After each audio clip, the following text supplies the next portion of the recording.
आप चाय बागान खुलेंगे? क्या कहते आप कि हम अगर आएंगे तो हम 5 चाय बागान जो बंद है खोल देंगे। उसके बाद 10 साल बीत गया मोदी जी, एक भी चाय बागान आपने नहीं खुला, लेकिन खाली 2 हफ्ता में हम 15 चाय बागान खुल दिया। अगर सुनने का मौका है तो सुन लीजिए। It is my open challenge to you.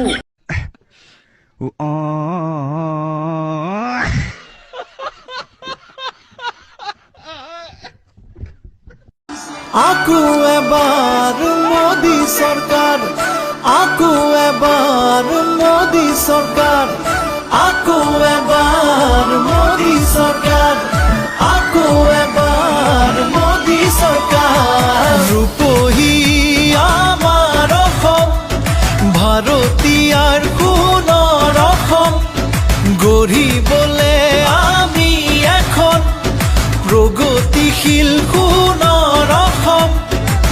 দলে বলে যাও একেলগে, পদুমৰ চিনত আকৌ ভোট দিবলে। আকৌ এবাৰ মোদী চৰকাৰ, আকৌ এবাৰ মোদী চৰকাৰ, আকৌ এবাৰ মোদী চৰকাৰ, আকৌ এবাৰ মোদী চৰকাৰ। আন্ধাৰ আঁতৰি ঘৰে ঘৰে পোহৰ বিয়পিল, বিজেপি ৰেখাখন কালত পদ হাঁহি উভতিল। শিক্ষা দীক্ষা দিশত সৰ্বাদেশৰ এই প্ৰগতিত, ষ্টাৰ্টআপ ইণ্ডিয়া স্কিল ইণ্ডিয়াত কত হাঁহি বিয়পিল। তিনিখনকৈ দলং নিৰ্মাণেৰে অসমৰ নাম উজ্বলিল, প্ৰায় বহনৰে সোজা কণ্ঠক শ্ৰদ্ধাৰে সোঁৱৰিল।